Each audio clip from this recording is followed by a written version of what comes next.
At the precise time of Flight 901's approach, Mount Erebus rose into the air and collided with the DC-10.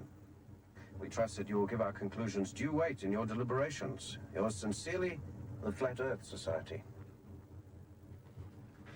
We must reply, thanking the Society for its contribution to what is, for all of us, an extremely complex question.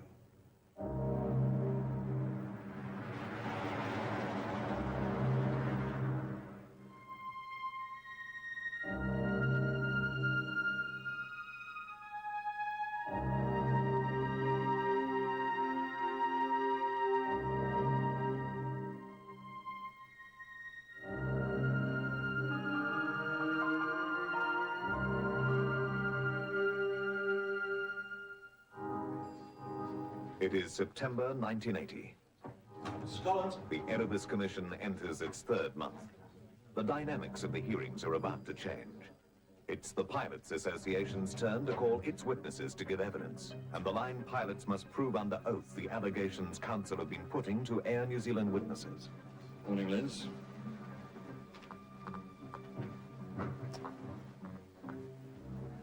I'm just trying to warn you. Till now, Air New Zealand's been putting them up and we've been shooting them down on the basis of what the pilots would say. But they've got jobs and families. Captain Leslie Simpson and his crew attended the same briefing as Collins. The briefing officer, Captain Wilson, referred to many matters in the course of his briefing that I do not recall. Captain Wilson said he mentioned to us that the track would come from Cape Hallett over Erebus to McMurdo. I have absolutely no recollection of him saying this. My understanding was that the track proceeded to a position in McMurdo Sound. Simpson goes on to detail his phone call to Ross Johnson, which set off a chain reaction in Air New Zealand's flight operations, leading to a change in the McMurdo destination waypoint. The contents of that phone call are hotly disputed. I did not report this matter to Captain Johnson as an error in position, as I had no reason to believe the 164.48 position at the bottom of McMurdo Sound was other than the logical point to terminate the flight plan track. Captain Johnson is not correct when he states that I rang him and told him that the McMurdo position was in error and should be 166 degrees 58 minutes. Captain Johnson's recollection is also incorrect on the matter of my mentioning the cross-track distance. I certainly did mention to him that the cross-track distance to the nearest ground navigational aid was approximately 27 miles to ensure that subsequent crews were not unnecessarily surprised at the distance. Thank you, Captain Simpson. Would you answer any questions? Captain Simpson, my instructions enable me to say to you that so far as my client company is concerned, your integrity and veracity are beyond any question. For your part, do you accept a similar position so far as Captains Ross Johnson and John Wilson are concerned? Yes? Does it matter what he thinks? It's what I think. You would accept, no doubt, that there are areas where your recollection diverges from that of Captains Johnson and Wilson. Yes? Would you also accept that they and you could be at fault in certain areas of personal recollection? I make no claim to having an impeccable memory. I heard and saw the briefing once. Captain Wilson's evidence in general I have no great conflict with. It's just the extreme fine detail that he appears to have included for the commission that I don't recall. In Captain Johnson's case, however, the description I heard in this court was so different to my recollection of that briefing that I wondered if, in fact, I'd attended the same briefing. Captains Johnson and Wilson would almost inevitably have had some regard to the notes from which they used to work. Yes, I would expect so. Whereas what you carried away was a general impression. Yes, but I was asked to recall my flight and the briefings at an interview with Mr. Chippendale and Captain Gemmell only 1 month after I made the flight. As well as giving Captain Eden a copy of that interview, I kept one for my own record, so I do have that available for reference. This interview 1 month after your flight, you say, included, as a member of the group, Mr. Gemmell? Yes, sir. Am I to take it then that your explanation as to how you came to report The coordinates position was given at that meeting. Yes, that's correct. Therefore, the airline has known from mid-December of last year, about 15 days after the disaster, your exact position on that matter. Yes, sir.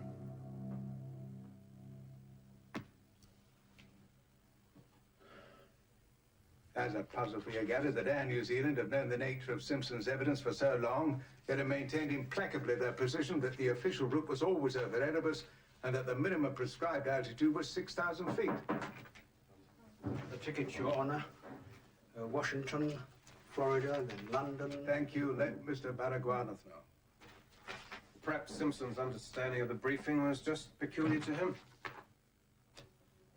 I have absolutely no recollection of Captain Wilson advising us at any stage that our flight track would overfly Mount Erebus. As regards the 6,000 feet height, I considered this to be for the purpose of a cloud break procedure, and that further descent in VMC, visual meteorological conditions, was at the captain's discretion, subject to approval from the local McMurdo air traffic controller. Simpson and Gabriel's understanding of their briefing is not unique. A succession of line pilots take the stand. They'd been briefed for Antarctic flights at different times over a period of 2 years before the crash. I do not recall Captain Wilson making any clear statement to the effect that we would overfly Mount Erebus. And subject to clearance by the local air traffic controller, I considered I was at liberty to descend further so long as VMC conditions could be maintained. I took from our briefing that the flight track passed to the west of Mount Erebus, and that our approach to the McMurdo area was via the McMurdo Sound. I did not understand from the briefing that we were restricted from descending below 6,000 feet. But an executive pilot, Captain Maynard Hawkins, flight manager training, testifies to a different understanding of his briefing. I have a clear recollection that we did not descend below 6,000 feet, which in my mind was clearly the company's minimum permissible altitude. I'm aware that a newspaper article has been produced at this commission, which states that my flight descended to approximately 700 feet above the ice shelf. This is definitely not correct. Are you saying that such a statement was factually incorrect because the aircraft was never anything like that low? The statement is totally incorrect. We've received information from a passenger on your flight, and he understood that the aircraft descended to approximately 1,000 feet. Was that information also quite incorrect? That would be totally incorrect. Mr. McAllister. Captain Vetti attended the same briefing as you attended. Correct. And Captain Vetti is a flight instructor, DC-10s. Correct. And are you aware that Captain Vetti descended to 1,500 feet whilst over McMurdo? Yes, I am now aware of that fact. So we're left with two alternatives. Either Captain Vetti interpreted the briefing instructions differently from you, or he deliberately disobeyed those instructions. Now, are you suggesting that Captain Vetti deliberately disobeyed them? No, I'm not suggesting that at all. In fact, many senior captains in Air New Zealand have interpreted the instructions differently from you, haven't they? Yes, it would appear so. I put it to you that if instructions are ambiguous, then they are deficient, aren't they? In hindsight, yes. Silence. Stand up, please. The pilots know damn well that Collins should have checked the coordinates when he entered them in the plane's computer. He should have plotted them on a topographical map before he got to the Antarctic. He shouldn't have descended below 16,000 feet until he'd got an independent fix. And if they were expecting the track to take them down the Sound, they should have noticed that Beaufort Island was on their right instead of on their left. Please, Ian, it's late. The point is, they're walking all over us. If Collins didn't know where he was, why didn't he know where he was? The coordinates. The coordinates. I'm sick to death of hearing about them. Coordinates. He should have plotted them. He's the pilot in command. He's got to know where he is. So one important question. Air New Zealand changes tack and makes 12 separate allegations of pilot error. Their common element is the proposition that Collins should not have been misled by the mistaken coordinates. If he did not know where he was, that was his fault, not the company's. I readily agree that had the extent of the change to the McMurdo coordinates been known within the company prior to the accident, then the changes should have been reported to Captain Collins prior to takeoff. However, I don't believe that the failure to do so justifies Collins's omission to check that the coordinates he received at the briefing were the same as those contained in the actual flight plan of the day. But Gemmel's view is strongly opposed by the line pilots. Now, did you receive another flight plan on the day of your flight? Yes, I did. Did you have any reason to believe that it would be in any way different from the flight plan that was handed to you at the briefing? No, I did not. You felt entitled to rely on the information given at the briefing as being the same as on the day of your flight? Yes, I did. At all previous briefings I've been to, there has usually been a copy of the relevant flight plan. And when I subsequently come to fly the particular route, the flight plan has always been identical to that given at the briefing. If any coordinates have been changed between the time you received the flight plan at the briefing and the day of your flight, would you expect that information to be passed on to you? Yes, I would. Thank you very much. You told us you plotted the McMurdo coordinates during your flight. Yes. If you had plotted the McMurdo waypoint prior to your flight, from information given at the briefing, do you think you would have done it again during your flight? No. I don't think I would have. The requirement remains for the pilot to identify his position independently of the onboard AINS navigation equipment.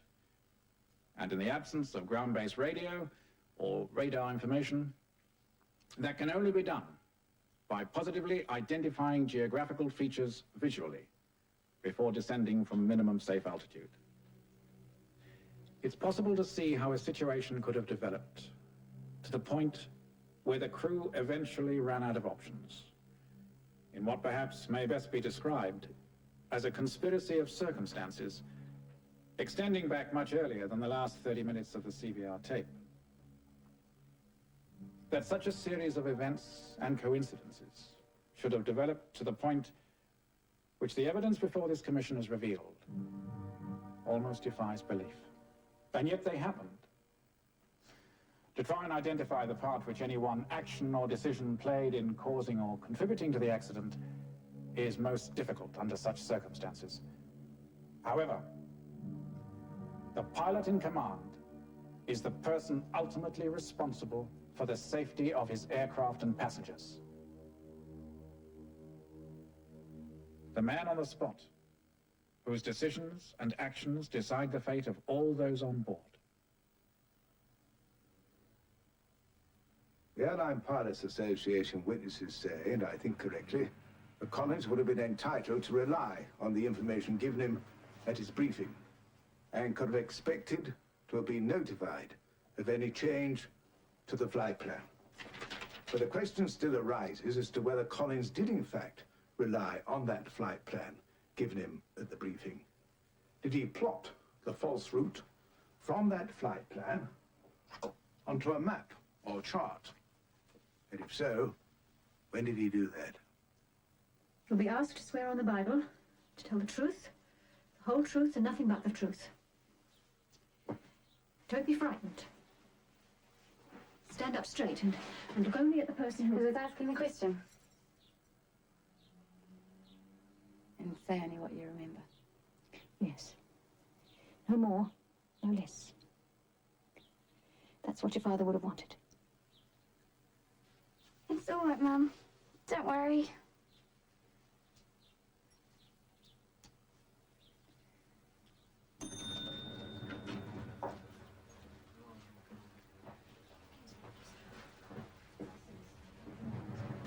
One of the final clues in Mom's quest as to what was in Collins' mind as he approached Erebus lay with the pilot's widow and his daughters.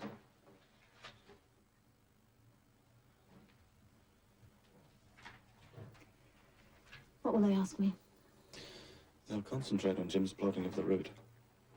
They'll try to undermine your credibility, Maria. I can't protect you from that.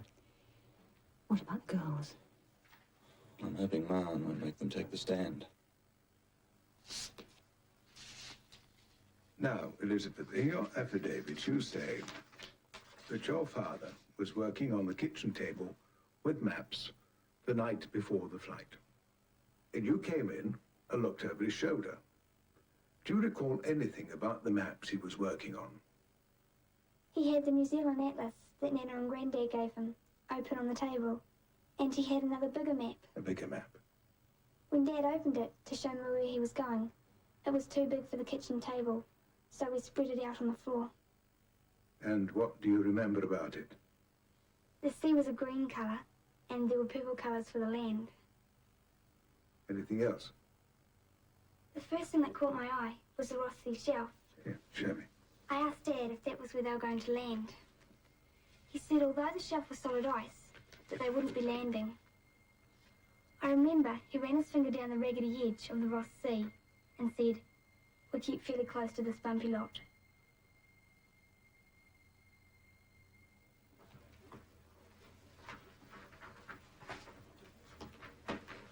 Richard, I've got to return to chambers. Keep Mrs. Collins on the stand until I get back. Ask her to recite Bar Bar Black Sheep if you have to, but keep her there.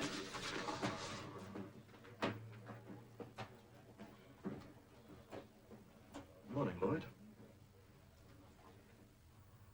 He had a ruler or some measuring equipment and was working on a large chart of the Antarctic Ross Sea region. He indicated the path of the aircraft down the coast of Victoria Land to McMurdo Sound.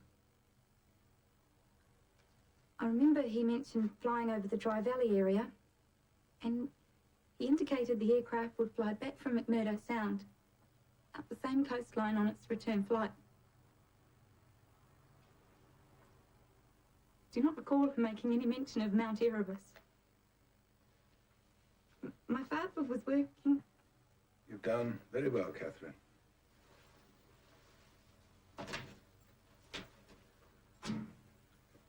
Thank you both for coming in, helping us. Gary.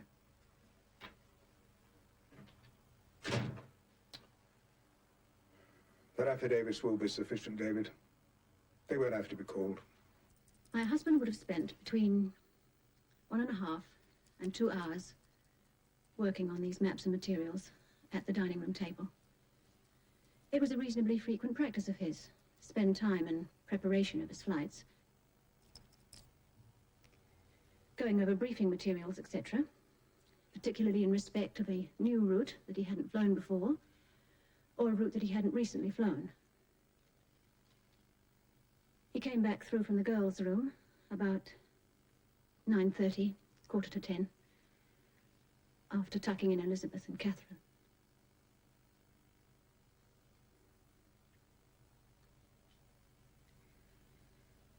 I was looking at some publicity brochures as he packed up his maps and instruments. And at one stage, he came up behind me and looked over my shoulder. He was excited at the prospect of going down there. And he said something like, "Awesome, isn't it?" Expecting me to agree. I can remember just shivering and saying, "I can't get enthusiastic over a hunk of ice and snow. I really can't."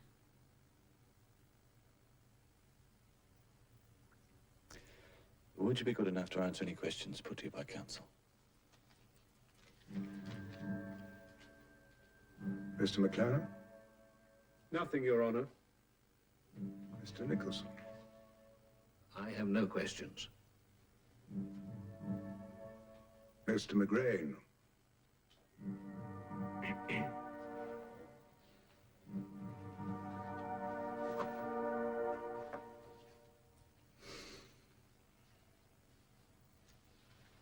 No questions, Your Honor. You may step down, Mrs. Collins.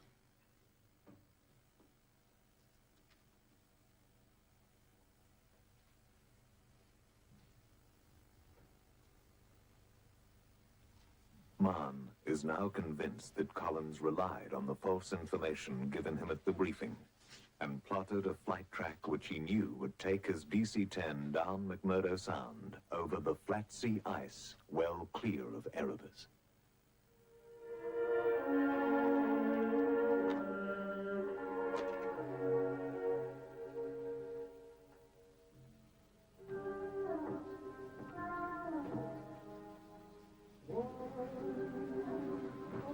Now, will 4 be enough, do you think? Peter, you have got to check in at some ungodly hour tomorrow morning. I am trying to get your suitcase packed. Sorry. What is the matter? I woke to find myself in a dark wood, where the right road was wholly lost and gone.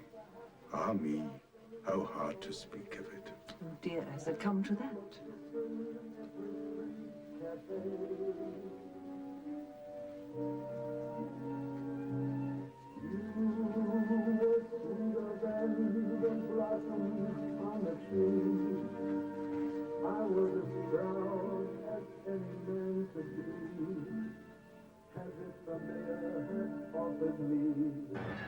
The commission adjourns, while Mann and assisting counsel David Baragwanath follow a trail which will provide a succession of hammer blows to Chippendale's report.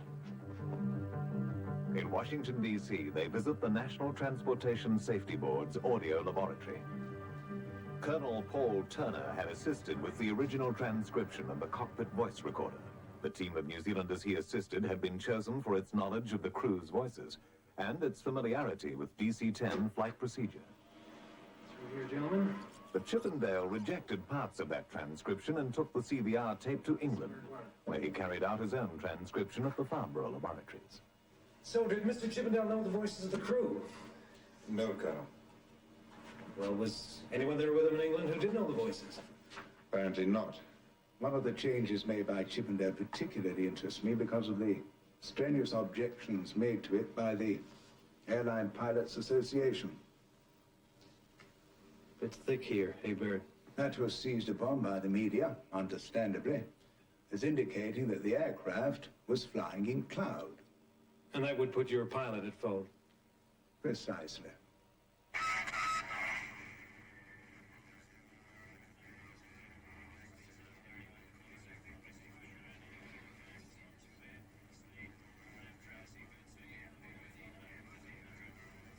Was that it?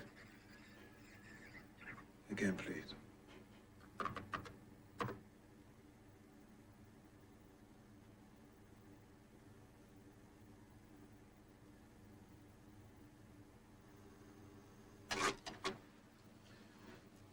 So, bit thick here, a bird becomes what? Well, I personally would transcribe that as, this is Cape Bird. Was anyone on the flight deck known as Bert? No. There's something else that puzzles me. We played the whole tape through several times. Chippendale's report from memory said that the two engineers on the flight deck had voiced frequent queries and had expressed their mounting alarm. That received enormous publicity. Where is all that? I think you have to realize, gentlemen, that Mr. Chippendale seems to have made the Farnborough transcriptions with a theory already in mind. Now, that can leave you hearing what you expect to hear.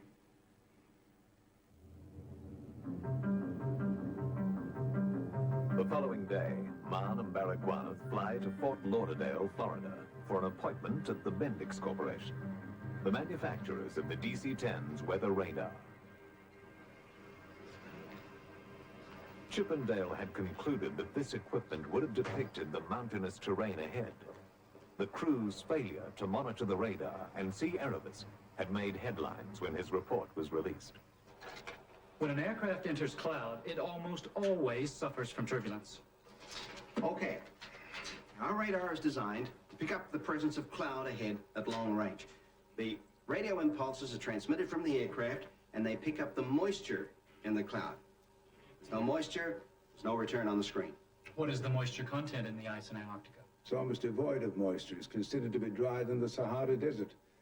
The ice surface of the Ross Sea is totally dry, as is the thick coating of ice on Mount Erebus. Simple.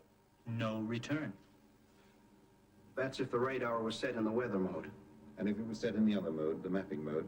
You would get some sort of blurred return from the ice. So they would have seen the mountain, albeit in blurred form. No. They'd be getting the same return off the mountain ice as they were getting off the sea ice. Surely there must be a difference between the return of flat sea ice and the return of the ice on the slopes of Erebus. Not necessarily. The mountain itself would give off what we call shadow effect behind the blurred ice return, but it would be distorted and unclear. You would have to know precisely what you were looking for. You'd have to know the mountain was there. If, hypothetically, the pilot thought he was flying over the flat sea ice of McMurdo Sound, would the return have tended to confirm that? If that's where he believed he was, yes. The assertion by the chief inspector that the DC-10's radar would have depicted the mountain had featured prominently in the New Zealand and international press. The immediate reaction of the public had been that the aircraft crew had failed to look at the radar screen when flying in impaired visibility, and had failed to see the clear and unmistakable outline of the mountain right in front of them. For Mann, that has now been proved a fallacy. Under his terms of reference, Mann is also required to consider whether there have been any act or omission by McMurdo Air Traffic Control which contributed to the disaster. There had been evidence which suggested the DC-10 might well have appeared on US Navy radar at McMurdo, but the chief air traffic controller on the day of the disaster disagrees. I believe the DC-10 was not identified on our radar screen, sir. Can we take this in steps, Warrant Officer? The flight recorder confirms that the aircraft's transponder was activated at this point, G. Would the radar operator not have been able to say at that point that the aircraft was just to the geographical northeast of Mount Bird and warn the pilot? If he saw the blip on the radar screen. But he did not, sir. Mann asks to speak to the radar operator and the VHF radio operator. But Lieutenant Commander Fessler, the US Navy attorney, springs a surprise. I understood they were available. They are not. May I ask why? My orders are simply that they are not available for questioning here at this time. Then might I question them elsewhere at another time? I'm afraid not. May I speak with your superior? It is my decision. Then you'll be able to give me an answer to my earlier query as to the reason for that unavailability. I am sorry, sir. Very well, Lieutenant Commander. I have another request. I wish to visit the McMurdo installation. In the Antarctic? It's still there, I take it. Yes, you may go there. Thank you. But only if you give me your unconditional guarantee that you will question no one down there, and I mean no one. If you want to ask questions, I have got to accompany you. I'm given to understand there is a Navy attorney down there all the time. Surely there's no need. Those are the conditions, sir. Well, this was clearly your decision, Lieutenant Commander. Good day. Sir, I need your guarantee. I shall let you know. All in good time. While the US Navy seems intent to balk Mann, Lloyds of London, who act for Air New Zealand's insurance syndicate, seem just as anxious to talk. Mann is asked to meet Peter Martin, Lloyd's solicitor. I thought since you were both in London, it was an ideal opportunity for a chat. A chance for an informal discussion on how things are going down there. Thank you. Off the record, of course. I'm afraid that isn't possible, Mr. Martin. Any discussion involving the inquiry can't be off the record. As Royal Commissioner, His Honour is obliged under his warrant. Very well. Very well. As you are aware, gentlemen, I receive daily transcripts of evidence from New Zealand. These, as I'm sure you're also aware, have been very carefully studied, not just by me. It's fair to say that both I and my clients, that is the insurance syndicate, are becoming somewhat perturbed at the nature of evidence being produced by Air New Zealand. Mr. Martin, I can tell you what I told Air New Zealand Council, that I do have severe reservations about the credibility of Air New Zealand's altitude and navigational evidence, but that I have as yet reached no conclusions. Yes, yes. Nevertheless, it is likely that you will be compelled to make adverse findings against Air New Zealand as to the credibility of their evidence. Look, I want to make it quite clear that Lloyd's has played no part in concocting these false explanations. For Mann, the jigsaw puzzle is almost complete.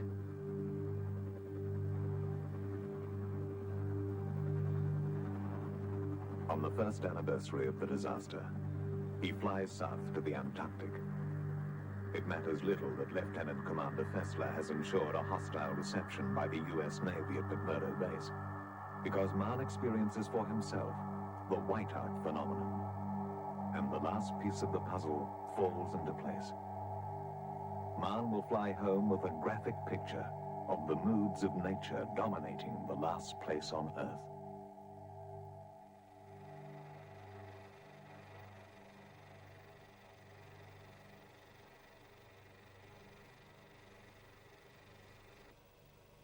After 4 months of hearings and over 50 witnesses, a film recovered from a passenger's camera at the crash site is screened for the commission. It is a potent reminder of why they're all there.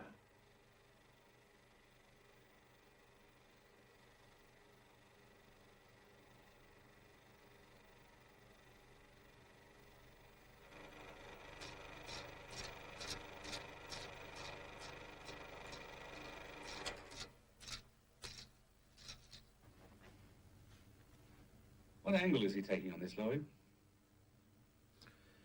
Difficult to say precisely, Des. Difficult to know what Mann's line of thinking is. Baragwanath's questions seem to be consistently pointing towards some sort of general administrational malaise. What? David? There has been the odd difficulty, much of it, of course, caused by the Pilots Association keeping evidence like Exhibit 164 up its sleeve. The bums. I mean, what the devil are they trying to do to us? Mr. Davis, the atmosphere in that room between Air New Zealand and the pilots has not been a pretty thing to behold. It's verged on open hostility. Yes, but why? There seems to be a feeling amongst them that Air New Zealand wants a finding of pilot error. Rubbish. We have avoided speculation at all times. We've always wanted an open inquiry. Quite, Maury. Mr. Davis, you're shortly going to have to give evidence yourself. Yes? And there may be areas which will cause you some difficulty. We should prepare carefully.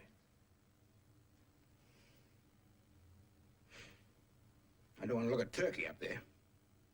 When you made the decision to shred the documents, was that of your own initiative or on instructions? Mr. Watson, the chairman of our committee, and I together made the decision that surplus documents would be destroyed. I took the decision to have them shredded.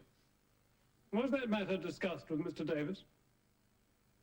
Mr. Davis was in the office on one occasion when we were discussing the disposal of documents. No further questions, Your Honor. Thank you, Mr. Oldfield. You may step down. I call Morris and Richie Davis. As Mann watches the chief executive come forward and take the stand, he is reflecting on all that he's seen and heard about the man. In particular, his loyalty and tenacity in defense of his company. The truth, the whole truth, and nothing but the truth. I do. During my 35 years with the airline, I have seen it develop from somewhat humble beginnings down at Mechanics Bay, operating flying boats across the Tasman, progressively re-equipping through to our present DC-10s. Despite the problems which arose in operating aircraft during those early pioneering years, Mann realizes he's listening to the story of an archetypal self-made man, and he begins to understand Davis's close identification with the company, and why Davis has risen to any attack on Air New Zealand as if it were an attack on his own flesh and blood. the company's policy was and is to place before the Commission all material relevant to its terms of reference, irrespective of whether such evidence was favourable to the airline or not. Instructions were given to Council accordingly. My attitude from the very outset was that all facts must be ascertained and revealed. Do you recall being aware from any source that some copies of documents were being put through the shredder at head office? We insisted at the outset of the in-house investigation that all relevant documents should be placed in a specific file, and that any extraneous matter, like duplicates, should in fact be put aside. But no document in itself was destroyed. I don't think you've told us why you thought it was necessary to issue order for destruction in the first place. The security circumstances of the company affairs, not only in Air New Zealand, but generally throughout the country at this time, is that people seek to make a name for themselves by passing the relevant documents, and sometimes immaterial, but also provocative documents, to the media. Having experienced this, I recognized that it could in fact be distressing to all concerned. Matters taken out of context. Considerations given that were erroneous. I required one single file, unadulterated and authenticated. The fact that there had been an error of 2 degrees in the coordinates was never a matter publicly acknowledged by the company. You're referring to a public statement? Yes. I'm the prime individual involved in making the statements. I confine my remarks to the facts when questioned whether there was a fault in the computer or in the accident flight. My reply was that there was not. Was it ever publicly acknowledged that there had been a change of 2 degrees made before the night of the flight? Not by me. Was it ever made by any other person in the company, to your knowledge? As far as I'm aware, no. I can't account for some people in the organization who may have sought some allegiance with the press by passing out information that's confidential. Was the decision not to disclose the 2 degree change in coordinates a deliberate decision made by you as chief executive? It was my decision to confine my remarks about the coordinates to the information contained within the navigational equipment of the accident flight. And you feel that you made a fair disclosure to the public, given the questions asked of you? Yes. I should explain that at the time the information came to me that there had been a previous error that had been added to the computer. Taken out of context, it could assume an importance that otherwise was not due to it. Now, whether that is as valid now as it was then is open to conjecture.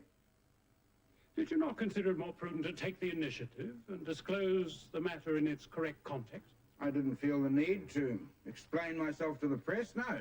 We're talking about the public, not the press. The media whereby the public are kept informed. I didn't see, under the circumstances at the time, that I was under any significant obligation to make disclosures to the press or to the public via the press. Mr. McElhenney. Exhibit 84, Your Honour. An article by Mr. John Brizendine in the Travelling Times. Mr. Brizendine's flight to the Antarctic was personally arranged by you, was it not? It was.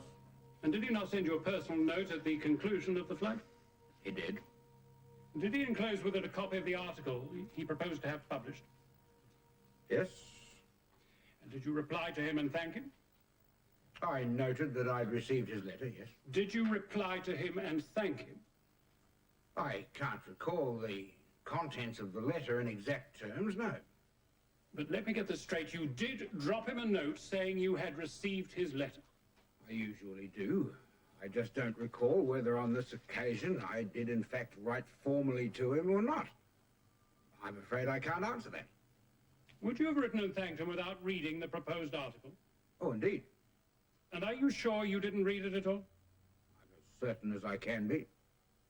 He was the chairman of McDonnell Douglas, was he not? President. But even in his case, you did not read his memo before replying. Mr. Brizendine is an old friend of mine. We have talked together, formally and informally, over the years, and write letters from time to time. The fact is, I would not normally spend the time to read an article about a flight in which he had already formally thanked me personally. Having personally arranged for Mr. Brizendine to take that flight and gone to that trouble, weren't you concerned to see that the company got some favorable publicity? I didn't invite him for that purpose. Therefore, I would be totally unconcerned whether we got good publicity or not. Gary, ask the Department of Justice to put an inquiry agent onto the Brizendine issue of the Travelling Times. I want to know what its distribution was and whether Air New Zealand had a hand in it. For one reason or another, the minimum altitudes were not adhered to, and this state of affairs persisted over many months. It seems to have been common knowledge, so far as the company's internal newspaper is concerned, and the Travelling Times document, together with Air New Zealand personnel who flew on the aircraft, including your own deputy. From where you stand at the top of the executive, is it not a matter of some concern that this state of affairs could have continued, and for so long? Very much so. Have you reflected on any basic problems in the company that have contributed to this? I am convinced, after many discussions and many considerations, that the pilot morale, while everything has its ups and downs, is at a very excellent level. In my opinion, no other reason existed, or does exist at the present time. I don't want to be misunderstood. I wasn't thinking of morale, but rather basic lack of communication. Obviously, very senior people in the company knew what the aircraft were doing. It was common knowledge amongst those who chose to read the literature, and yet the executive pilot seemed not to have been told, or if they were told, did not do anything about it. I wish I could answer you in more precise fashion. I do not believe there exists at this time an organization so dedicated to communications within staff levels as does Air New Zealand. The question of the dissemination of this particular information about low flying remains a mystery to me. It is the broad effect of your evidence, then, that you are content with the company organizational arrangements as they stand. I am of the opinion the organization situation in the company, in the operational department, that existed at the time of the Antarctic flights was, if operated reasonably, capable of sustained, proper communication in the matters I think you're referring to. Thank you, Mr. Davis. No further questions. Would you answer any questions put to you by His Honor? Mr. Davis, were you made aware of the arrangements to distribute throughout New Zealand a copy of Mr. Brizendine's article contained in the Travelling Times? No. Evidently, there were 1 million copies printed, and they all referred, of course, to the scenic flight at 3,000 feet. This occurred in 1978. Yes. Would that have been done by the commercial division? As I understand it, the publication you refer to is produced by a subsidiary of Air New Zealand called ANZAC. And they have a strong relationship with several tour operators, and it is a joint effort of the groups involved to produce that magazine. Well, the only difficulty there is that there is not one executive of your airline who can testify that he heard anything about flight at below 6,000 feet. Yes. Yet the airline itself was party to 1 million papers advertising that fact. Yes. Can you explain that?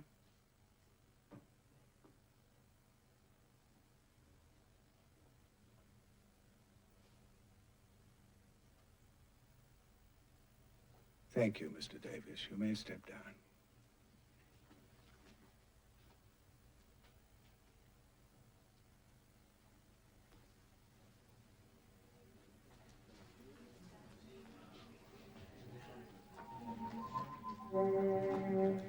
Silence.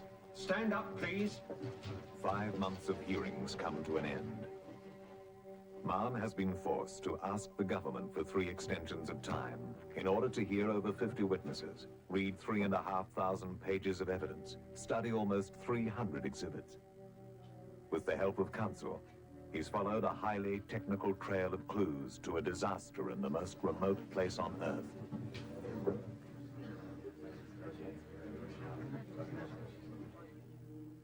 As Mann looks forward to writing his report for Parliament and the conclusion of a long and demanding inquiry, he cannot know that his own trial is about to begin.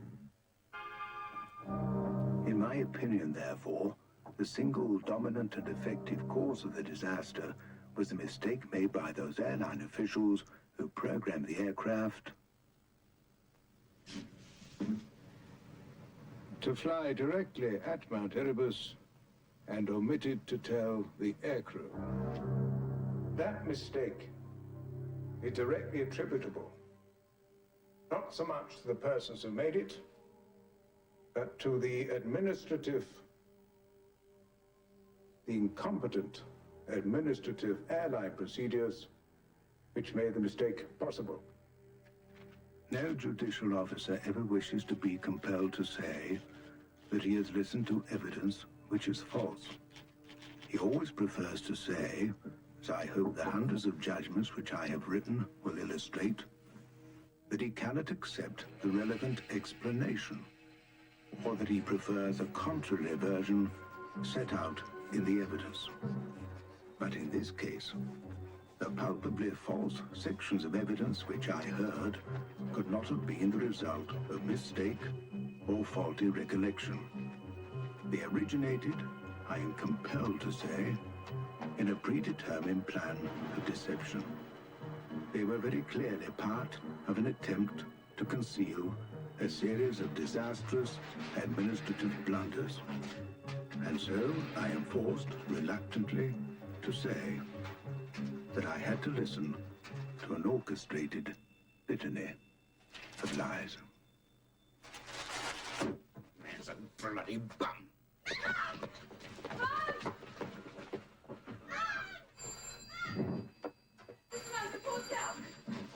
Maria? Mann's report's out. Listen. In my opinion, neither Captain Collins nor First Officer Casson nor the flight engineers made any error which contributed to the disaster. They were not responsible for its occurrence. Maria?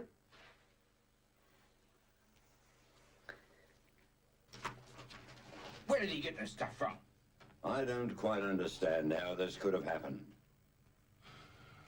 Lloyd, did Mann give you any indication that he was thinking along these lines? None. David? We felt that possibly he might have given more weight to some matters like coordinates than Chippendale did, but... Richard? It's totally off the wall, sir. What? Unexpected, sir. There are very serious allegations in the report relating to the Chief Executive's integrity. The board totally rejects the Commission's findings. Will Mr. Davis be resigning? We have a lot of faith in Mr. Davis, and we want him to stay on. What about the coordinates? Thank you. Is the board going to take any action? What's the story, Maury? Were you the conductor, Maury? Will you be resigning? My professional competence and integrity have come under savage attack in the Erebus report. That attack is totally indefensible. I reject entirely any allegations that my performance of duties, giving of evidence, or relationship to the giving of evidence by others was in any way inadequate or improper. What else could he say? But worse is to follow. The Director of Civil Aviation, Captain Kippenberger, refuses to accept Mann's finding that his division was also culpable. Civil Aviation's role in the disaster was reviewed by a State Services Committee. My officers and I were harshly dealt with by the Commissioner. 1 month later, this committee, comprising a former Chief of Defense Staff and a senior civil servant, absolved Civil Aviation of any culpability, despite acknowledging what it called significant shortfalls by the division.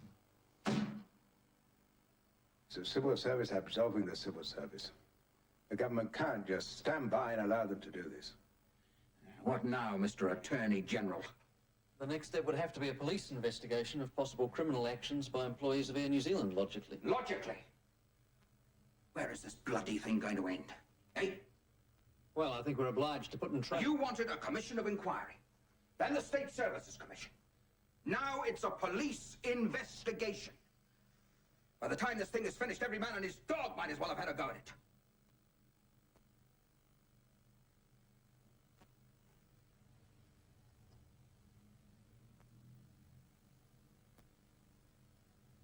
How many national flag carriers have we got, Jim?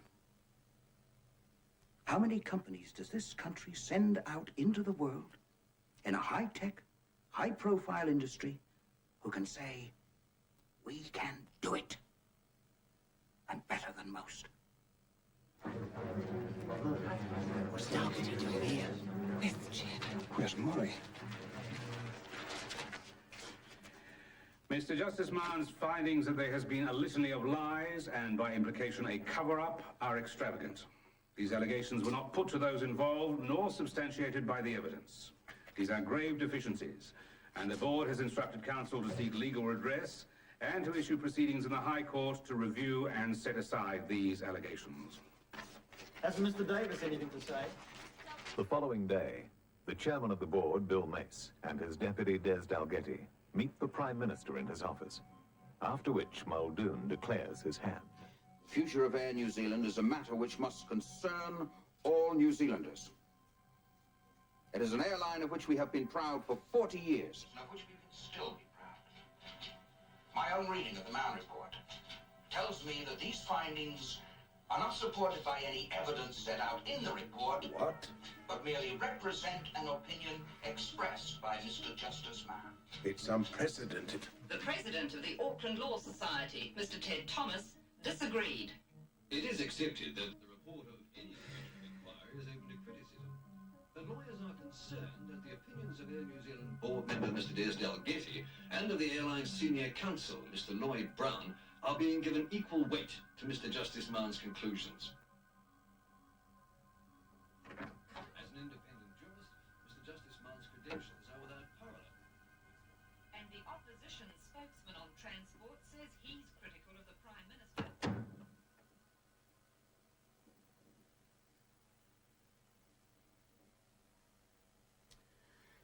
Well, you said at the beginning it was going to be a political football. I didn't expect this.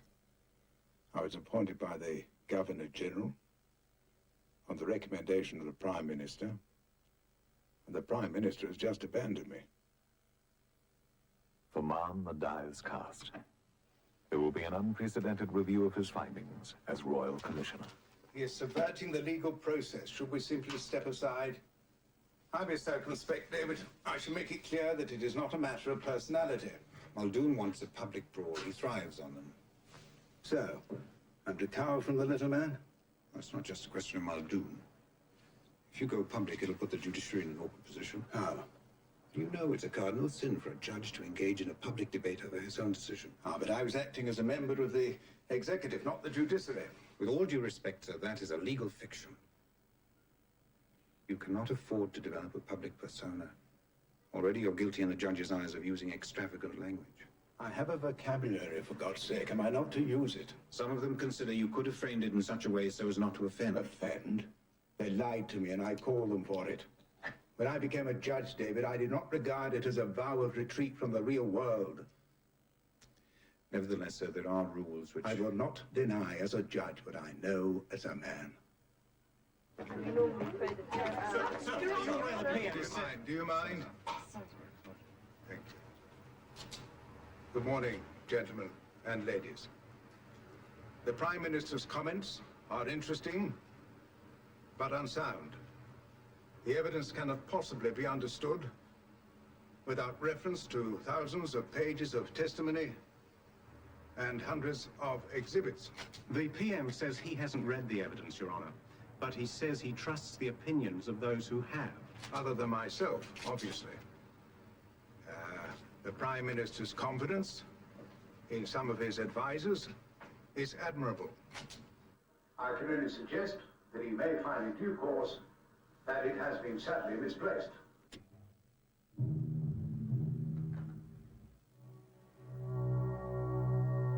In May 1981, Air New Zealand grounds 6 executive pilots and transfers another 6 staff to unspecified duties, pending the completion of a police investigation. Executive pilots including Captains Eden, Grundy, Gemmell, Johnson and Hawkins, Messrs. Hewitt, Lawton and Ames from Navigation Section, Briefing Officer Wilson and Flight Dispatch Officer Keeley.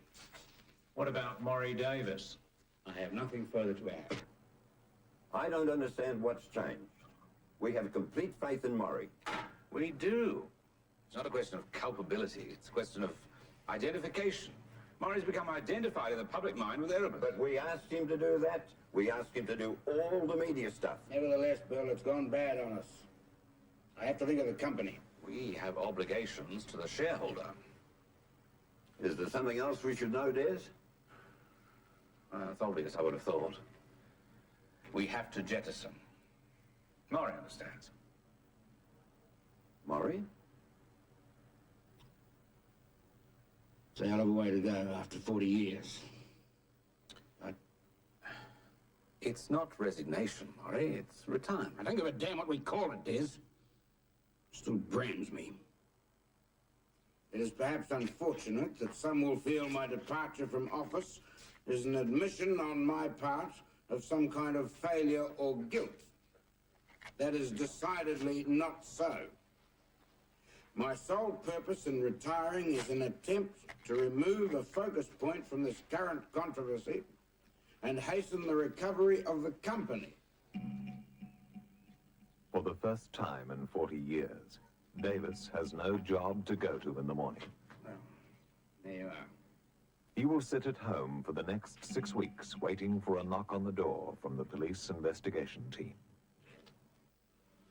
The Commissioner of Police is directed by the Attorney General, Jim Macleay, to investigate possible criminal actions by Air New Zealand personnel before and after the Erebus crash. Superintendent Brian Wilkinson divides the investigation into 4 main areas of possible criminal liability: conspiracy, defeating the course of justice, perjury, manslaughter. Zed is Davis. He is our ultimate goal. Y is Eden, the Director of Flight Operations. But we work on our way through to them, starting at A.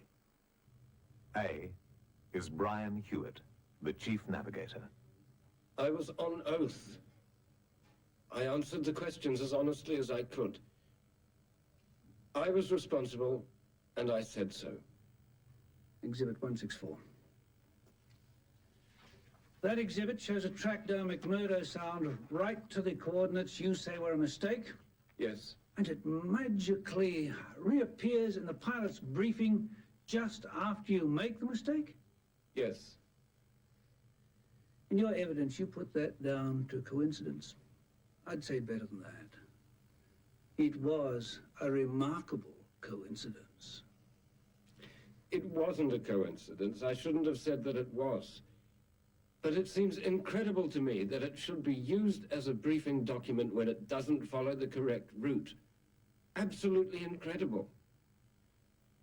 The whole thing is just amazing.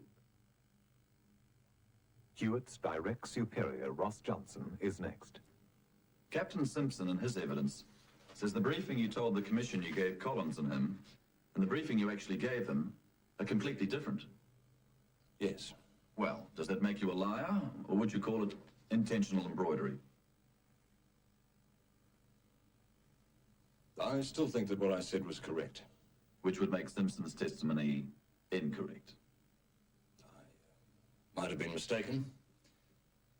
Or he might have been. Well, that certainly clears that up.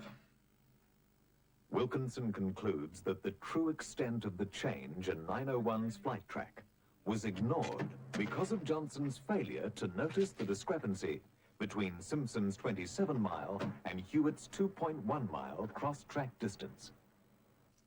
What do you think?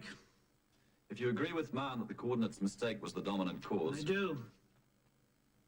I can't say Collins was absolutely blameless, but I can say any negligence by him was on a minor scale. Then Hewitt and Johnson have to be charged with manslaughter. Put it in writing. Yes, sir. Yes, of course I'll tell him.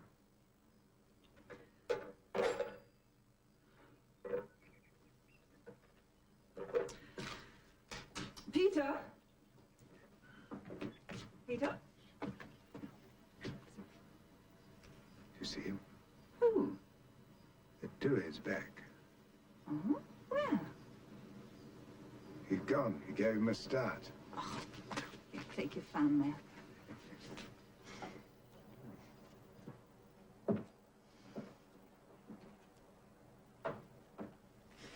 David Baragwanath was on the phone. The Court of Appeals agreed to review me. Now, how did you know that? My brethren have all gone quiet. Not many of them are talking to me. Peter, what on earth is going on? I spoke out against the little corporal.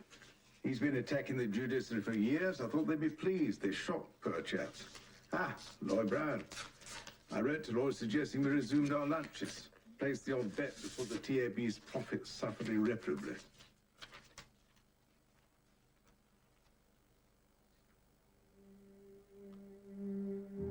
I do not consider that my being seen with you in public will be consistent with my representing my client company's best interests, which I continue to do.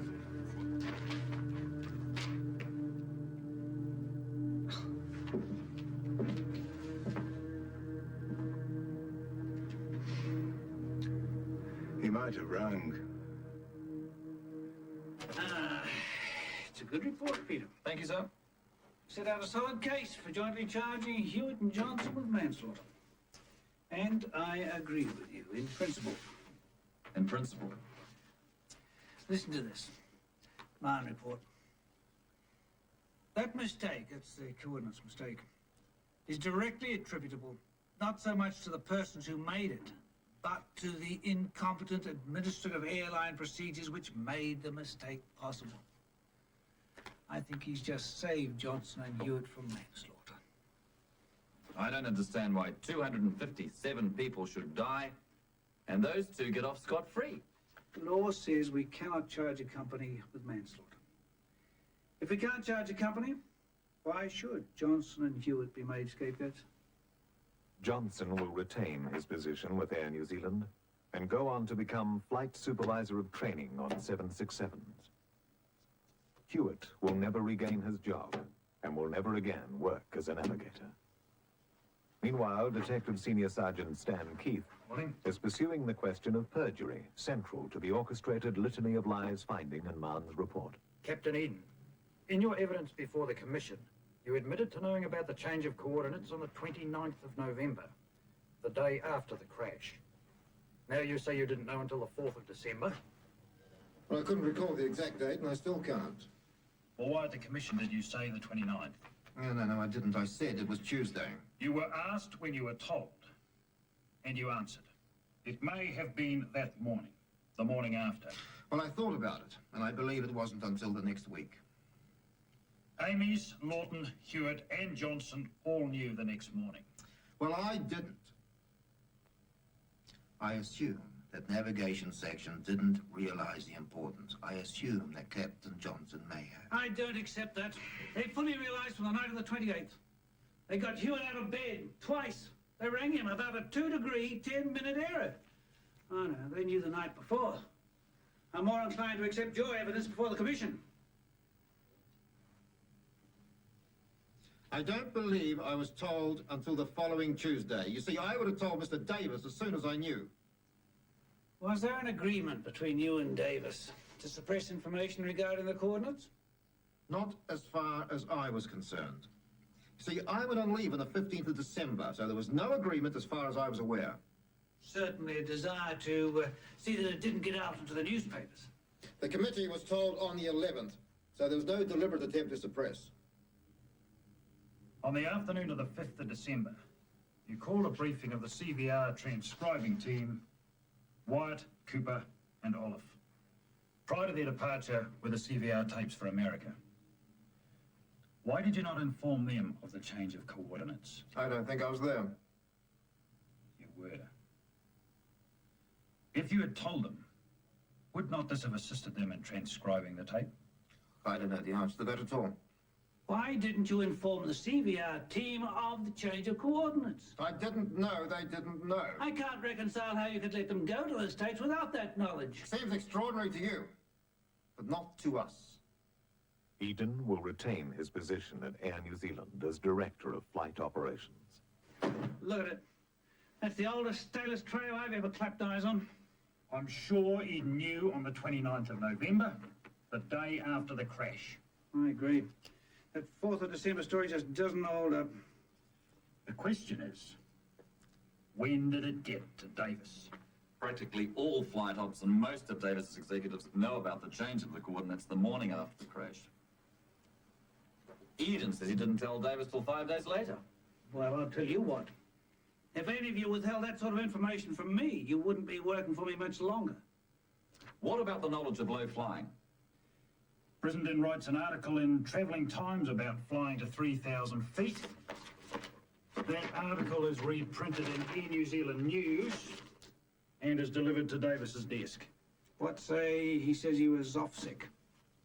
The Travelling Times version was delivered to his letterbox at his house.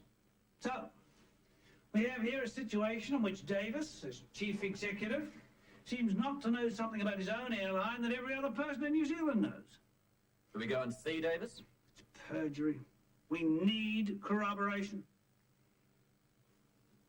We can't go and see Davis until we've got something to pin his ears back with. Otherwise, it's just a waste of time.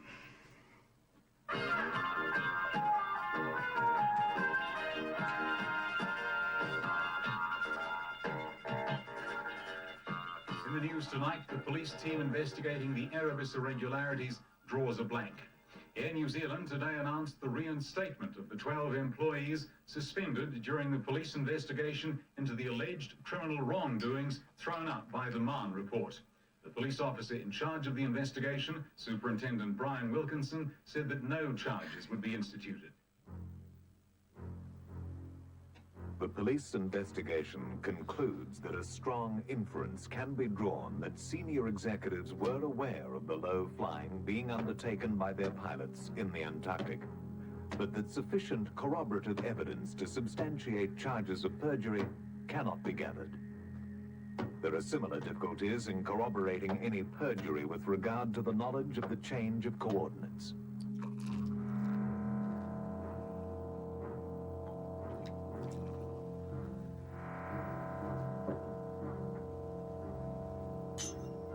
Justice.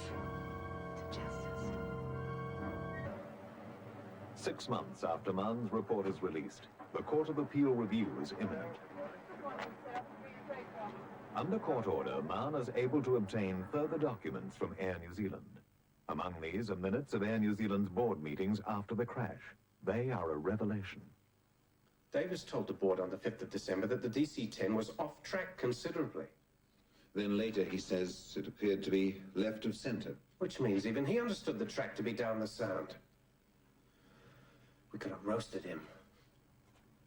Why did you tell your directors that the impact position was off track?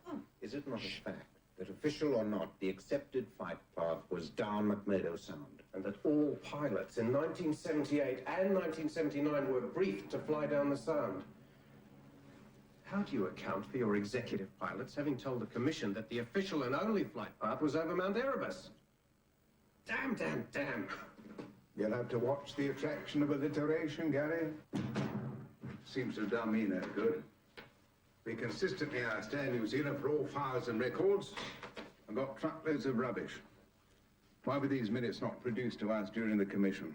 The Air New Zealand Company Secretary said he was given to understand our order for discovery included only documents up to the date of the crash. And I wonder who would have given him to understand that. Words fail me. Later in the minutes of the 5th of December board meeting, Davis assures the board that all the navigation systems were functional. He didn't tell them that an error had lain in the computer for 14 months and had only been corrected the night before. And that Collins hadn't been told about it. In his evidence, Eden said that he knew about the 2-degree error in coordinates on the 29th. Davis surely must have known about them by the 5th of December. The bitter irony for Mann is that because the minutes were not produced in evidence before him at the commission, he cannot use them or rely on them in any way in the Court of Appeal. For the appeal hearings in Wellington, Mann chooses an old friend, George Barton, to be his counsel. Air New Zealand will attack me, George, under the rules of natural justice. They've got a nerve. Your decisions have helped define the principles of natural justice here. The ironies burgeon the longer this blessed thing goes on. What do you want me to do? I have decided not to attend the hearing, George. Oh? I have no stomach for watching my brethren shift from cheek to cheek and pronounce judgment upon me. I want you to be my eyes and ears in there. Very well. Where can I reach you? There's a beautiful forest, George, quite unlike Dante's. There I shall wander, hither and yon, observing the rules of natural justice. In the Court of Appeal, there is a preliminary battle which foreshadows the final decision. The president is Sir Owen Woodhouse. Mr. Brown, you heard a submission. Yes, sir, there is one preliminary matter. My learned colleagues, Mr. Baragwanath and Mr. Harrison, do not appear to be representing any party to the inquiry. I submit that they have no status to appear in these proceedings. Oh, Mr. Baragwanath, what have you to say in answer to Mr. Brown?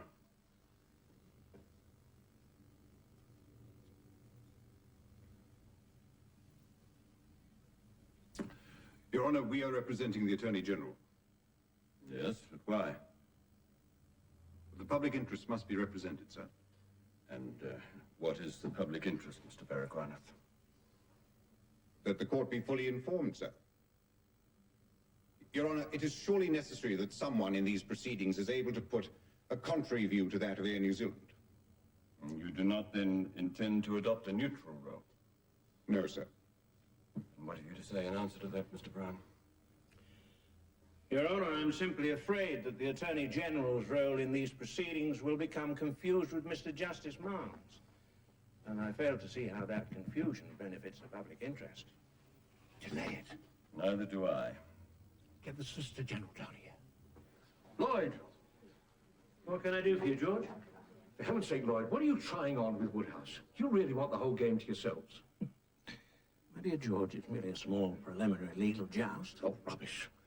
The rest of us are in no position to provide you with real opposition. If Baggs and Harrison get thrown out, it won't be a joust. It'll be a walkover. Where's your client, George? Now, there's a man fond of the joust, I would have thought. Or at least of white chargers. Let's keep the personal out of it. Yes, let's. He's savage my client company, George. What would you suggest I do? Represent your client company to the best of your ability, Lloyd, and allow the other view to be put. That's the nature of our system of justice, surely.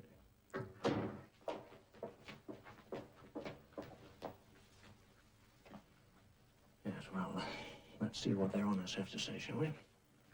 It is not until the Solicitor General intervenes that the Court of Appeal accepts the presence of Baragwanath and Harrison. Thank you, Mr. Nazar. Very well, Mr. Baragwanath, you may stay.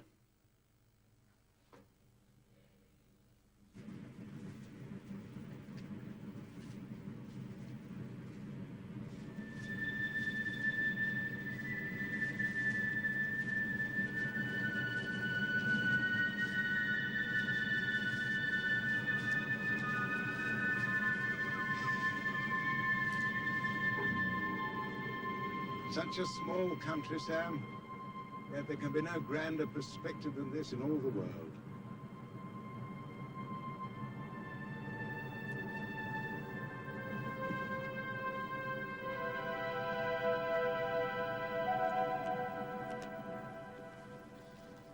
We're quite remote, aren't we? Here, from the agencies of man and state. Well, you're not alone, Dad. As far as the public is concerned, you're a hero. I've always been a discreet man of the establishment, Sam. Unlike yourself.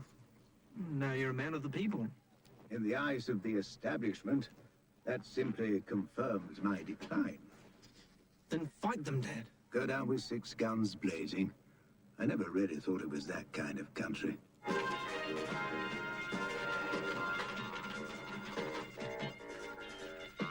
Good evening. The Court of Appeal has this evening released its judgment on the review of Mr. Justice Mann's report on the Erebus disaster. The majority decision was that in making allegations of a predetermined plan of deception and of an orchestrated litany of lies against Air New Zealand management, Mr. Justice Mann had exceeded his jurisdiction as Royal Commissioner. The Court of Appeal said that although a Royal Commissioner was permitted to comment on the credibility of witnesses, he wasn't empowered to make what amounted to allegations of criminal conduct against them. The court went on to say that even if Mr. Justice Mann did have the power to make such allegations, he was obliged by the rules of natural justice to put such allegations plainly to the witnesses affected. The court found that Mr. Justice Mann had not done so and quashed the Commission's order for costs against the airline. The Court of Appeal stressed that its decision doesn't in any way affect the Commissioner's findings as to the causes of the disaster. Rubbish. The manner in which Mr. Justice Mann conducted his inquiry has been damned forever by the Court of Appeal. Mann's report should now attract the contempt of all fair-minded people. One would hope his irresponsible rhetoric will haunt him for the rest of his life. His unfounded and unfair findings against me personally lead me to comment that perhaps the only honourable course left to him is to resign.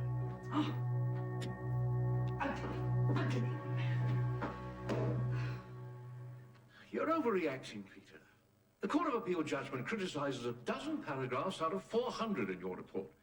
It doesn't upset in any way your findings as to the cause of the disaster.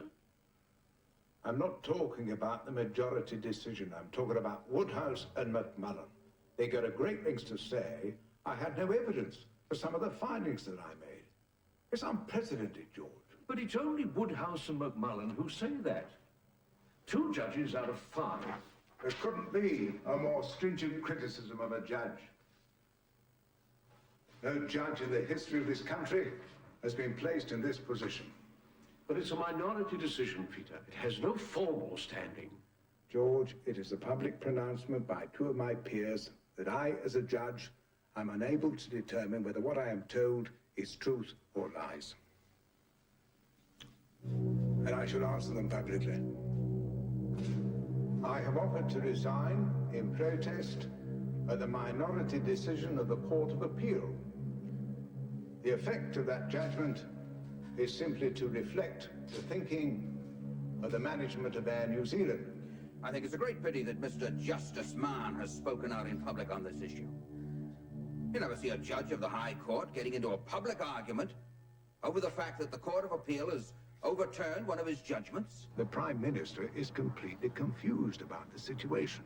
My report was not a High Court judgment. A Royal Commissioner could be anyone, any person at all, not necessarily a High Court judge. In the Court of Appeal case, I was an ordinary litigant. I have the right of every litigant to disagree with a court's decision. Mr. Justice Mann should put up or shut up. Specifically, he should say who orchestrated the lies and who told the lies, and give his evidence to support both contentions. I would be only too willing to meet Mr. Muldoon's challenge if he would reconvene the commission. Now, what he appears to be saying is that he will name names, provided that if he defames someone, he's not held responsible. A bombshell has burst on the Mount Erebus Court of Appeal decision. It's been revealed today that 2 judges responsible for the minority decision of the Court of Appeal have family ties with Air New Zealand. The President of the Court of Appeal, Sir Owen Woodhouse, has a daughter who is a public relations officer for Air New Zealand. It's also reported that Mr. Justice McMullen's son is a pilot for Air New Zealand. It was further alleged that Richard McGrain, junior counsel for Air New Zealand, is a close friend of the McMullen family and visited the McMullen home on occasions during the Commission hearings. In the tight, insular circle of the Auckland judiciary, none of this is news to Mann. But the public exposure of the judges he holds responsible for his resignation comes too late.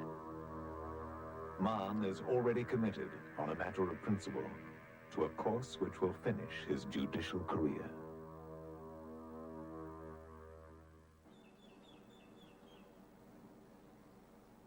As Attorney General, you shall appeal to the Privy Council on my behalf on the grounds of the judge's bias. I want no part in any appeal. If you yourself want to appeal to the Privy Council, that's up to you. Minister, I haven't the resources to fund an appeal to the Privy Council, and you know it. The government will fund you, providing we can get your pension sorted out. Strictly speaking, you're not entitled to a pension. I appreciate that. I thought under the circumstances I'd get at least some of it. As it happens, the Cabinet is prepared to be generous. But we can't live on that. I'd be working as well, of course. There'd be arbitrations. Peter, you're assuming good health and ability to work. Don't worry, Mother. But Margarita's fears are realized. Mann is given to understand there is a position for him at the University of Canterbury. He sells his Auckland home, and he and Margarita set up house in Christchurch in anticipation. It never materializes. He applies for a part-time position at Lincoln College, just outside Christchurch.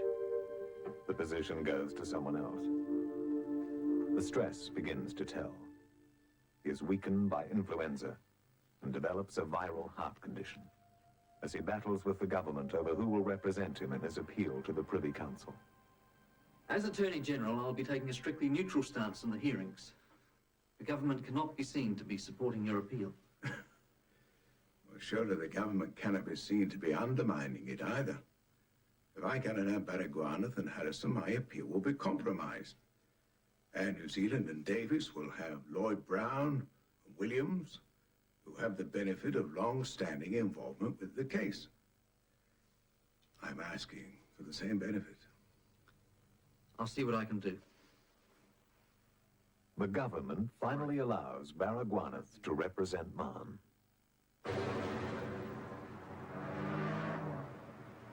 Almost 4 years after the disaster on Erebus, the Privy Council hearings begin.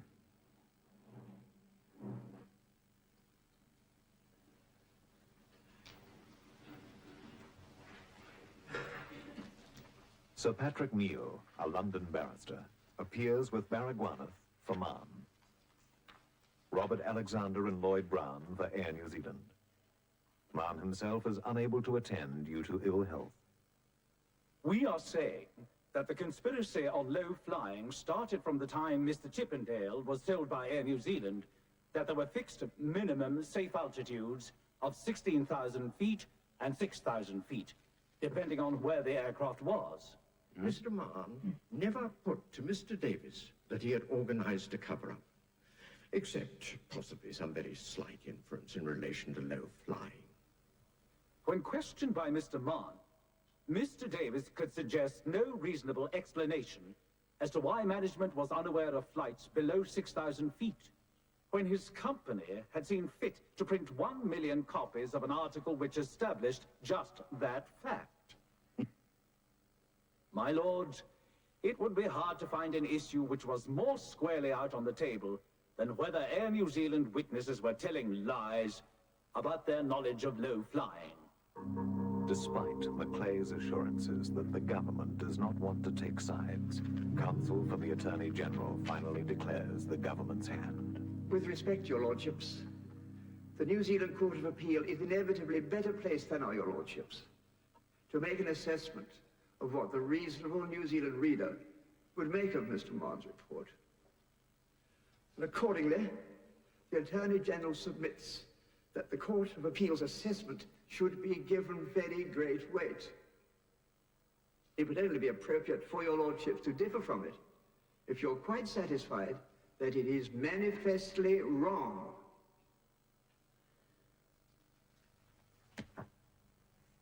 Their lordships desire to place on record their tribute to the brilliant and painstaking investigative work undertaken by Mr. Justice Mann.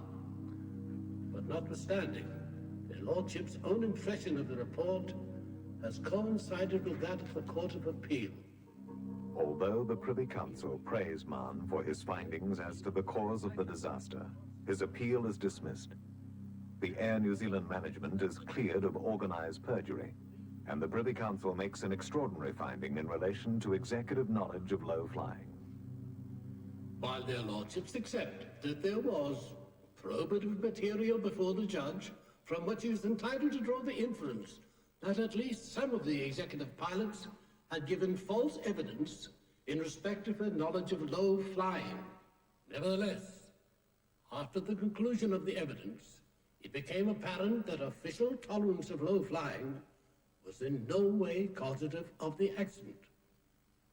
But when the executive pilots were giving evidence, the causes of the crash still remained undetermined. And it is an understandable weakness on the part of individual members of the airline management that they should shrink from acknowledging, even to themselves, that something that they had done or failed to do might have been a cause of so horrendous a disaster. No. I've read it 3 times, and for the life of me, I still cannot understand what he is saying. The man is simply saying, 1, that my analysis of the cause of the accident is brilliant and correct. 2, that my analysis of the cause of the accident is incorrect, insofar as I give any weight to executive knowledge of low flying. 3, that the executives might well have been lying about their knowledge of low flying. 4, that doesn't matter, because their lordships don't think that had anything to do with the cause of the disaster. 5, that because at the time they lied, the executives thought low flying was a possible cause of the disaster. It was quite understandable for them to want to lie. Oh, Peter. What can we do?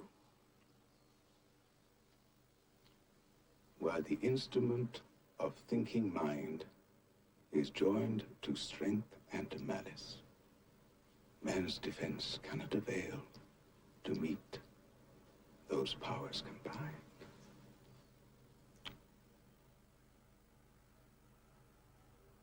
Mann has offered part-time work at the University of Auckland. It is the beginning of a new post-Erebus life in an environment Mann enjoys. Thank you, Gary.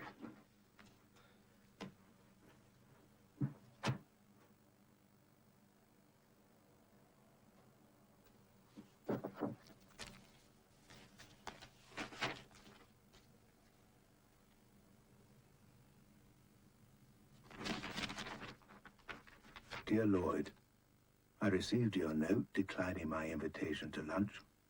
I regret that you consider a luncheon with me to be incompatible to your continuing representation of your client company's best interests. You will, of course, appreciate that in adopting the course I did, I was obliged to keep uppermost in my mind not the best interests of your client company, nor the best interests of the Department of Civil Aviation, nor the government, nor indeed the interests of the Airline Pilots Association, or the consortium, or any of the other interests tangibly represented at the hearings. Uppermost in my mind at all times was my obligation to represent the interests of 257 men and women who perished in a disaster which might have been avoided. If my actions in that respect have embarrassed you and compromised our friendship, it is clear to me now that the value I always attributed to that friendship was false.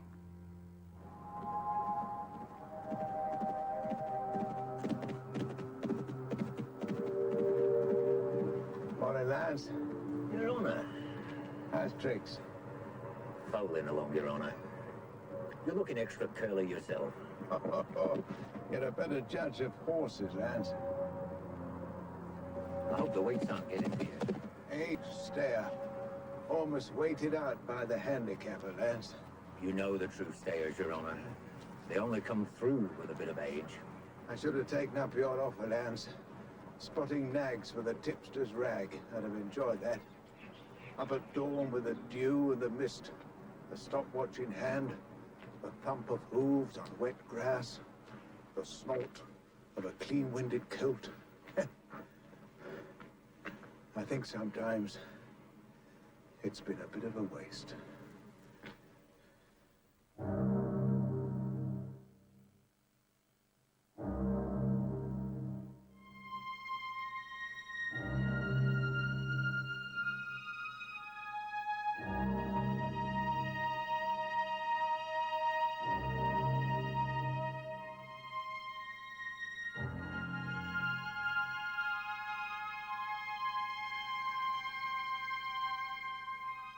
On the 11th of August, 1986, Peter Mann died of heart failure.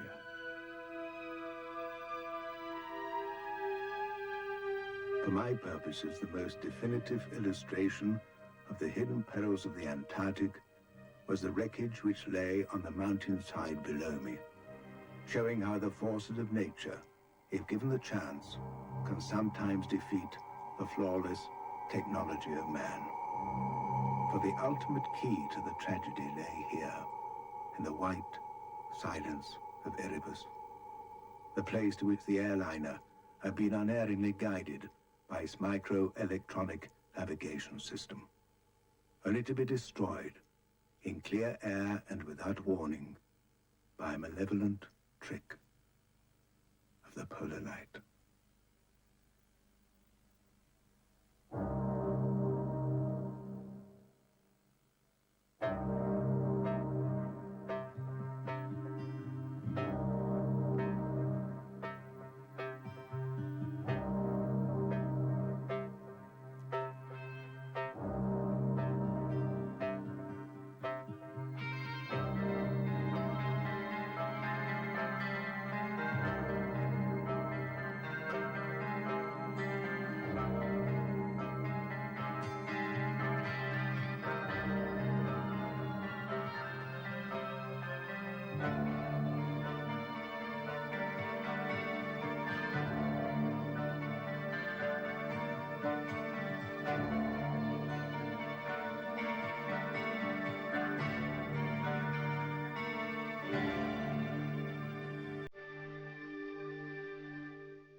America is so visible compared to England. It wears its guts on its sleeve for all the world to see. Sacraments of the American dream revolve on top of 50-foot poles, like muezzins calling the faithful to prayer. Conspicuous worship, conspicuous satisfaction, conspicuous hell. I think I must be going in the right direction.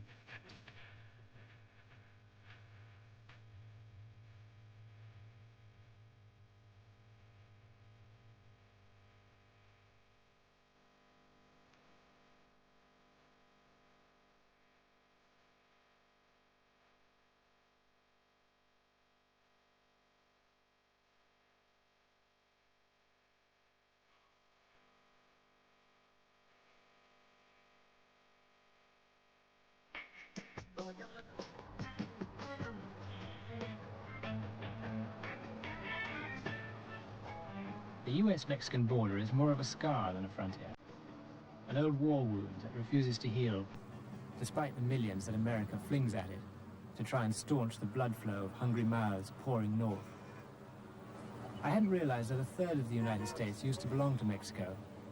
What is now the American South and West was once the Mexican North. The tide from Spain rolled across the land in the 16th century, and when it was rolled back, 300 years later, it left behind its culture and its customs. This is a Miller Lite Rawhide Classic Painters Motor Company sponsored rodeo.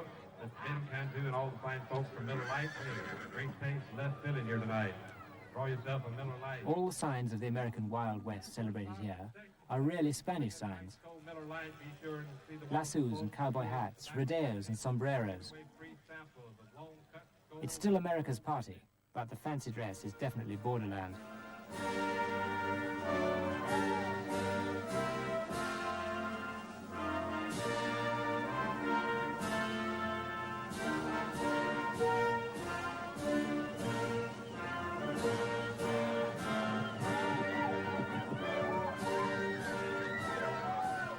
Latin America is only a few miles from here, but it might as well be 1,000 for those caught gate-crashing the party.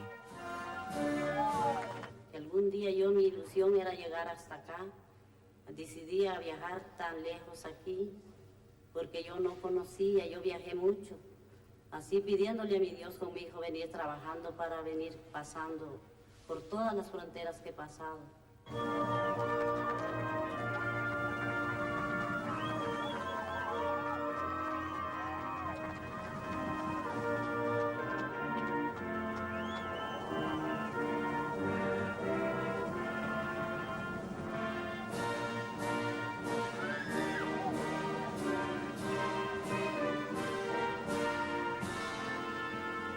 A Dios que no tuviera problemas para ganar, para traerme a mis demás hijitos.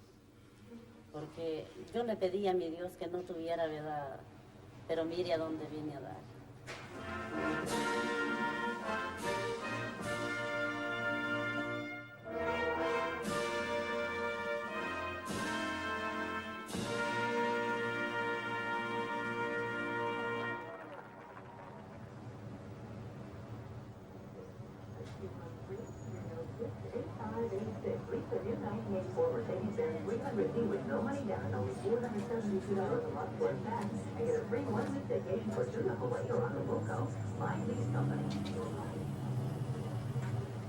Dusk falls as you cross the bridge into Nuevo Laredo.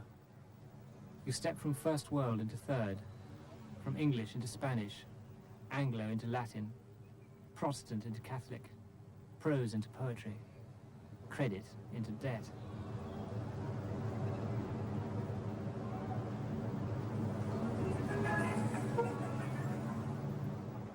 You imagine certain questions being asked at Mexican immigration, like, what are you looking for in this poor country that the might of America cannot provide?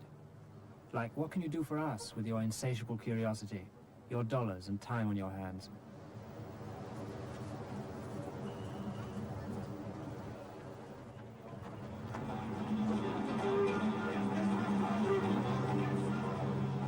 Hot sounds from a doorway, and desire mixes with guilt as daylight slips from your clothes.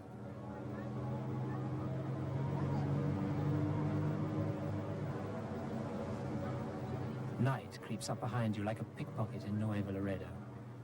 You tighten your money belt.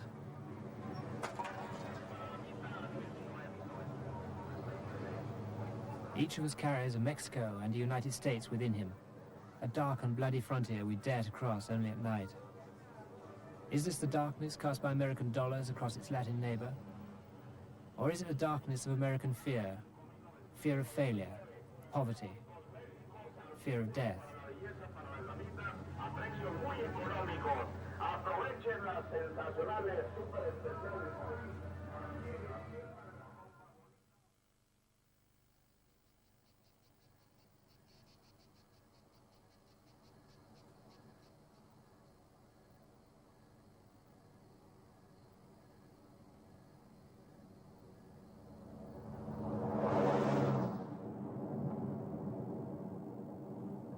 To be perfectly honest, I was dreading this trip.